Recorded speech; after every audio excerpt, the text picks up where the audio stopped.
물을 많이 마실수록 좋다? 일본인의 사망 원인 2인 심근경색과 3위인 뇌경색은 혈전증이다. 그래서 혈액을 맑게 해준다는 대의 명분하에 하루에 2리터의 수분을 섭취하라 또는 가급적이면 물을 자주 마시라 는 지도를 끊임없이 받는다. 하지만 무엇이든 지나치면 모자란만 못하다. 수분도 과하게 섭취하면 몸에 해롭다. 한방의학에서는 2000년 전부터 이를 수독이라는 말로 경고해왔다. 비가 오는 날이나 습기가 많은 날 등 대기 중에 수분이 많은 날에는 화창하게 맑은 날보다 몸 상태가 좋지 않았던 경험을 누구나 가지고 있을 것이다. 쉽게 말하면 불쾌지수가 올라가게 된다. 몸 밖에 수분, 습기가 많을 때 몸이 안 좋다. 그렇다면 체내에 수분이 많을 때 수독, 어떨까? 당연히 다양한 증상이 생긴다. 아이들은 차게 자면 설사를 한다. 이와 함께 복통이 일어나는 일도 흔하다. 즉, 냉수통의 삼각관계가 성립하는 것이다. 냉방 중인 방에 들어가면 두통을 느끼는 사람도 있고 비가 오면 요통이나 무릎 통증이 심해지는 사람도 있다. 또 누구나 비에 젖으면 몸이 차가워지는 것을 경험하게 된다. 아무리 건강한 사람이라도 겨울선에서 조난을 당하면 외상을 입지 않더라도 동사할 수 있다. 가끔 업무용 냉동고에 들어갔다가 어떤 이유로 문이 잠겨 밖으로 나오지 못해 동사했다는 뉴스도 있다. 인간은 몸이 차가워지면 죽게 된다. 그래서 하루 중 체온과 기온이 가장 많이 떨어지는 오전 3시부터 5시까지는 사망률이 높다. 이 시간대에는 천식 발작이나 이형 협시증 발작이 일어나기 쉽다. 이형 협시증이란 심장에 혈액을 공급하는 관상동맥이 경련을 일으키는 질환으로 잠자리에서 일어날 때 주로 발생한다. 요컨대 우리 인간은 체온이 낮아지면 생명과 건강에 중대한 영향을 입는다. 이는 동물도 마찬가지이다. 그래서 몸이 차가워지면 몸을 차게 하는 하나의 원인인 여분의 수분을 버림으로써 몸을 따뜻하게 하려 한다. 감기에 걸리면 콧물이나 지치기가 나온다. 큰 병이 나면 식은땀을 흘린다. 편두통이 있는 사람은 구토를 하고 가로 열고 위액이라는 수분을 내보냄 가로 닫고 연세가 있는 어른들이 밤에 자주 소변을 본다. 이것은 모두 체내의 잉여 수분을 버리고 몸을 따뜻하게 만들려는 몸의 자연스러운 반응이다. 이처럼 물은 몸에 냉증을 가져오고 신진대사와 면역력을 떨어뜨려 각종 질병을 일으킨다. 이러한 관점에서 보면 체내의 수분 과잉, 수독으로 인한 병은 다음과 같이 여러 가지로 존재한다. 알레르기, 비염, 재채기, 콧물, 천식, 묽은 가래, 결막염, 눈물, 아토피, 습진은 체내의 여분의 수분을 배설하는 냉증에 기인한 질병이다. 녹내장, 수정체를 씻어내는 안방수가 가잉 상태인 것이다. 눈 안쪽의 통증이나 두통, 구토, 가로 열고 위액이라는 수분을 내보내 몸의 수분을 줄임, 가로 닫고가 일어난다. 메니에르 증후군, 평양을 관장하는 내의 림프액이라는 수분이 가다해져 평형 감각을 잃은 상태이다. 현기증, 이명 등의 증상이 나타나고 뇌의 수분량을 줄이기 위한 구토가 난다. 헤르메스, 대상포진, 자골신경이나 늑간신경 등을 따라 스포가 생긴다.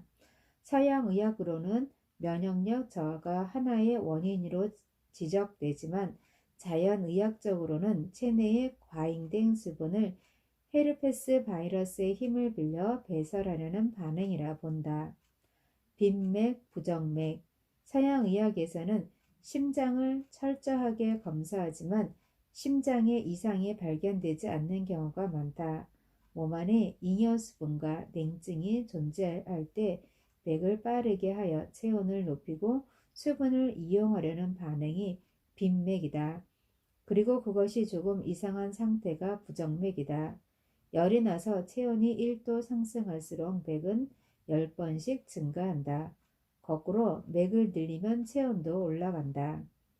소식을 하면 몸이 차가워진다. 최근 50년 동안 현대인의 식생활은 크게 달라졌다.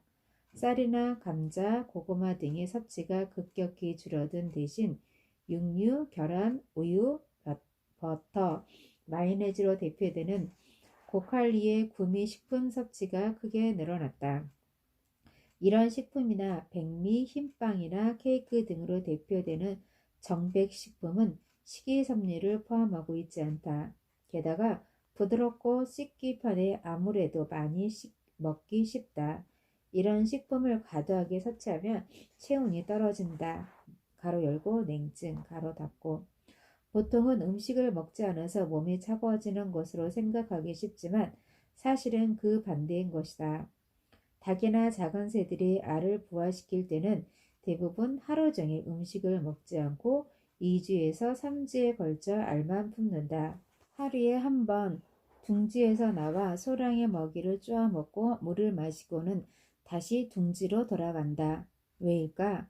소식을 하면 체열이 높아지고 또 그것을 일정하게 유지할 수 있기 때문이다.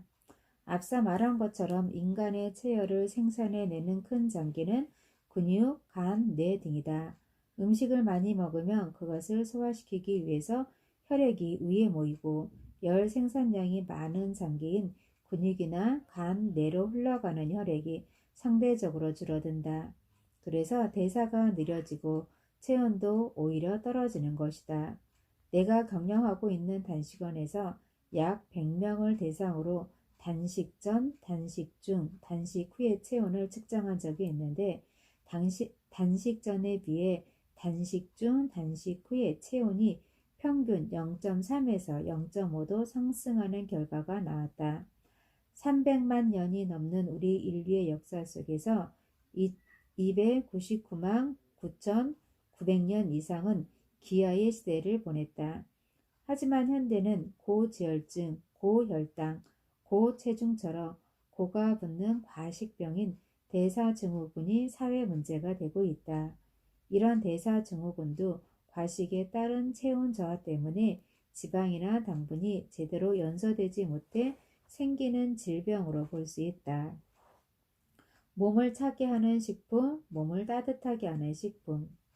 서양의학이나 영양학에서는 몸을 따뜻하게 하는 식품이나 반대로 차게 하는 식품이 존재한다는 개념이 없다. 식품이 가진 칼로리로 판단할 뿐이다. 하지만 토마토, 오이, 수박, 맥주는 몸을 차게 하기 때문에 여름에 먹으면 맛이 있다. 또 추운 겨울에는 파, 계란, 육류, 간장 등 몸을 따뜻하게 하는 식품으로 뜨끈한 전골 요리를 만들어 먹으면 좋다. 한방의학에서는 몸을 차게 하는 식품을 음성식품, 몸을 차게 하는 식품을 양성식품이라 하여 엄연히 구별하고 있다. 음양론에 대해서는 나중에 상세히 설명하기로 하고 여기서는 음성식품과 양성식품의 간단한 구분법을 알아보도록 하자. 하얀 눈은 차고 녹색 잎은 한여름에 만져도 차가운 것처럼 청백녹의 외관을 하고 있는 식품은 몸을 차게 한다. 반면 태양이나 불은 붉고 물건을 태우면 검어지든 적, 흑, 갈, 황의 색을 띤 식품은 몸을 따뜻하게 한다. 따라서 같은 식품이라 해도 가령 칼로리 함유량이 동일하다 해도 청백녹의 식품은 몸을 차게 하고 적, 흑, 갈, 황의 식품은 몸을 따뜻하게 하는 것이다. 몸을 차게 하는 식품과 따뜻하게 하는 식품을 알기 쉽게 분류하면 다음과 같다. 몸을 차게 하는 식품, 음성식품, 청백녹, 우유, 우동, 화이트 와인, 맥주, 녹차, 백설탕, 양과자, 잎채소, 대두, 남쪽 과일 중에는 바나나, 파인애플, 귤, 레몬, 멜론 등 식초, 마요네즈, 흰쌀, 육류.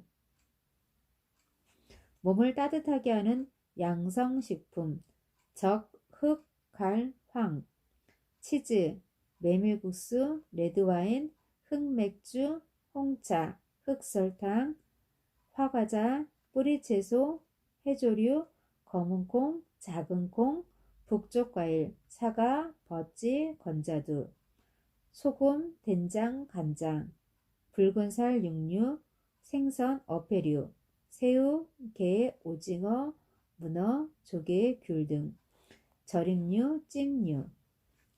음성식품이 건강에 좋지 않다는 말은 아니다. 그러나 현대인은 최근 3, 40년 동안 몸을 차게 하는 음성식품을 과도하게 섭취한 경향이 있다.